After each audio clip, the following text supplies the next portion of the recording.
Do you want to know?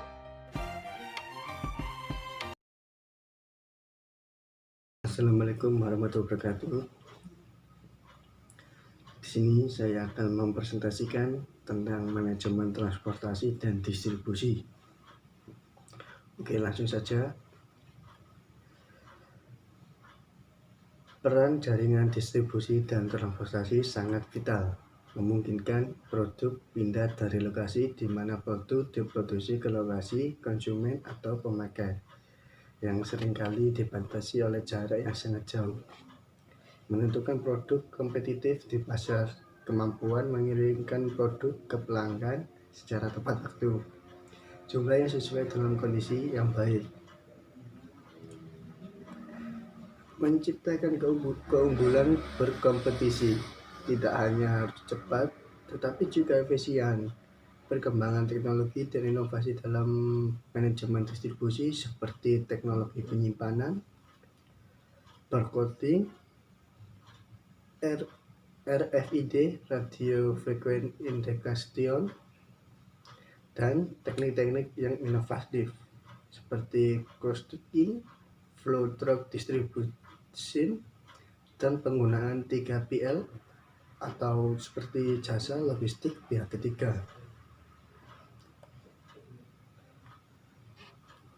Tradisional atau modern. Tradisional, jaringan distribusi dianggap sebagai serangkaian fasilitas fisik seperti gudang dan fasilitas pengangkut dan operasi masing-masing. Fasilitas ini cenderung terpisah antara satu dengan yang lainnya.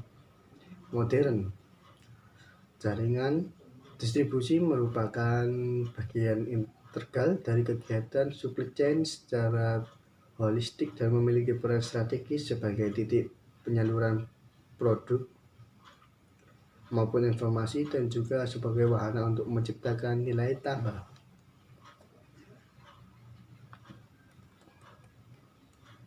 Manajemen transportasi distribusi. Fungsi-fungsi dasar manajemen distribusi dan transportasi. Manajemen distribusi transportasi pada umumnya melakukan sejumlah fungsi dasar. Ada 7. 1. Melakukan segmentasi dan menentukan target service level, menentukan mode transportasi yang akan digunakan, melakukan konsolidasi informasi dan pengiriman, melakukan penjadwalan dan penentuan rute pengiriman, memberikan pelayanan nilai tambah, menyimpan persediaan, menangani pembelian atau retur. Strategi distribusi seperti ada di gambar ini, dari pabrik, dari pengolahan barang dari suatu pabrik untuk ke pelanggan itu melalui beberapa proses. Yang pertama, direct shipment. Direct shipment artinya pengiriman langsung barang dari pemasok atau pemilik produk ke pelanggan secara langsung. Dalam kebanyakan kasus, pelanggan memesan barang dari pemilik produk. Skema pengiriman ini mengurangi biaya transportasi dan menyimpan, tetapi memerlukan perencanaan administrasi tambahan. Warehouse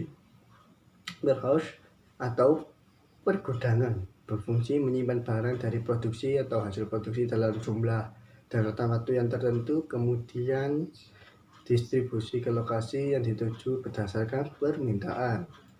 Cross-docking adalah suatu tipikal pergudangan di mana produk dari berbagai macam supplier diterima di dalam satu fasilitas gudang yang kemudian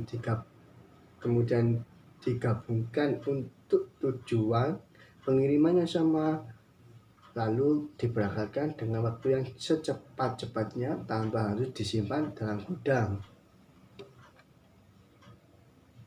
Strategi 1. Direct shipping. Direct shipping mempunyai pelayanan point-to-point seperti menghilangkan fasilitas antara misal gudang dan distribusi center. DSD, Direct Store Delivery, pabrik mengirim barang langsung ke outlet atau retailer atau ke toko-toko. Kandidat direct shipping seperti barang yang mudah rusak, barang dengan volume besar, produk spesial.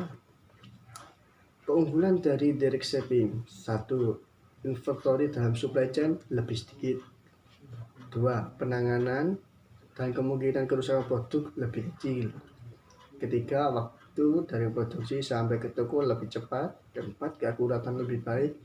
Inovasi sesuai dengan bukti penerimaan produk yang tepat masuk ke toko. Tantangan yang dihadapi direct shipping: 1. Personal toko menjadi lebih sibuk, kiriman, berkas-berkas, aktivitas lebih banyak. Kedua, kemungkinan untuk menyebar risiko lebih kecil ketika tidak ada safety stock jika ada permasalahan dengan supplier. Keempat, biaya transportasi bisa lebih tinggi. Kelima, perusahaan manufaktur bisa mengeluarkan biaya yang lebih karena harus mengambil atau mengirim ke toko masing-masing. Strategi 2, warehousing. Produk disimpan terlebih dahulu di gudang atau distribution center sebelum dikirim ke toko. Kandidat warehouse seperti barang yang tahan lama, barang dengan volume besar atau bulky, produk dengan resiko tinggi, masalah supply dan permintaan yang tidak pasti. Keunggulan dari warehouse: 1. Pengamanan terhadap masalah-masalah supplier. 2. Penanganan terhadap permintaan dalam jumlah besar yang mendadak. 3. Biaya transportasi mungkin lebih kecil karena barang-barang dapat digunakan untuk mencapai volume yang ekonomis. Tantangan yang dihadapi warehouse: tingkat inventory di dalam supply chain lebih tinggi, biaya penanganan lebih tinggi, biaya tenaga kerja lebih tinggi, biaya fasilitas lebih tinggi, kemungkinan kerusakan barang karena kesalahan penanganan atau penyimpanan lebih tinggi.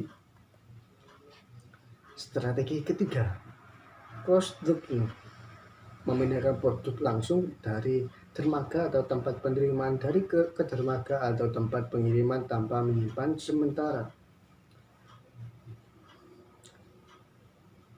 Produk yang tepat ditangani dengan cross-docking adalah barang yang variasinya lebih sedikit dan volumenya kebutuhannya banyak, hubungannya dekat dan bertukar informasi yang transparan antara perusahaan pemesan dan pengiriman. Keunggulan dari cross-docking: mempercepat aliran produk ke supplier ke toko. Kedua, menghilangkan buruh dari proses, seperti tidak adanya aktivitas penyimpanan dan penanganan. Menghilangkan dua aktivitas termahal dalam operasi distribusi seperti penyimpanan dan order packing. Mengurangi inventory barang jadi dalam sistem, meningkatkan pemutusan inventory, mengurangi kebutuhan terhadap fasilitas distribusi. Tantangan dari cross-docking: membutuhkan kapabilitas IT dan pembagian informasi secara real time yang baik, membutuhkan kerjasama dan ketepatan keputusan dari pembeli, meningkatkan memerlukan tata letak fasilitas yang baru, peralatan barcode scan, dan warehouse management system, memastikan visibilitas produk selama produk tersebut bergerak dalam sistem. Strategi distribusi. Nah, seperti tabel di PowerPoint ini, kita bisa dilihat strategi pengiriman dan keuntungan dan kerugian. Bisa dilihat secara detail pengiriman langsung. Keuntungannya, pendekatan waktu kirim mengurangi inventory, kerugiannya menanggung risiko yang lebih tinggi. Pengiriman melalui warehouse, keunggulannya pengiriman bisa dilakukan dengan skala ekonomi yang lebih tinggi. Kerugian biasa fasilitas dan operasional akan lebih tinggi. Cross-docking, keunggulannya biaya pengiriman bisa relatif cepat dan tepat, tapi kerugiannya mempunyai kelemahan dari sisi kebutuhan investasi. Model transportasi yang serta keunggulan dan kelemahannya. Dalam manajemen transportasi, pengiriman biasanya dibedakan antara pihak yang memiliki barang, pihak yang melakukan pengiriman. Pemilik barang yang berkepentingan barang yang untuk dikirim disebut shipper. Pihak yang bertugas melakukan pengiriman dinamakan carrier.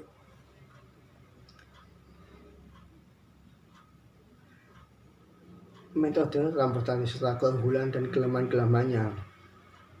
Dilihat dari sudut pengiriman carrier, biaya-biaya yang terlibat, biaya operasional tetap, biaya operasional variabel, biaya lain-lain, kecepatan volume yang bisa diangkut maupun fleksibilitas dalam melakukan pengiriman. Di sisi shipper, ongkos yang timbul pada supply chain, biaya transportasi, persediaan, biaya fasilitas hingga service level, ketidakpastian waktu pengirim. Nah, bisa dilihat ini metode transportasi serta keuangan, keunggulan dan kelemahannya. Seperti di tabel ini bisa dibaca dengan teliti. Penentuan rute dan jadwal pengiriman merupakan salah satu keputusan operasional yang sangat penting dalam manajemen distribusi. Keputusan jadwal pengiriman serta rute yang akan ditempuh setiap kendaraan akan sangat berpengaruh terhadap biaya pengiriman. Faktor-faktor yang perlu dipertimbangkan: 1. Biaya, waktu, kepastian kendaraan, armada pengangkut. Melakukan monitoring pengiriman, ini yang sangat penting. Manfaat melakukan monitoring yang dari pengiriman: perusahaan pengiriman bisa melakukan pemetaan posisi geografis armada mereka dalam suatu peta elektronik. Terjadi pengurangan waktu pengiriman, bisa melakukan perubahan tujuan atau tempat.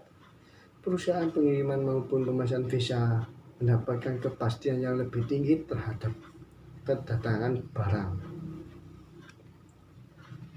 Oke, itu aja yang bisa saya sampaikan. Kurang lebihnya mohon maaf. Saya akhiri. Wassalamualaikum warahmatullahi wabarakatuh.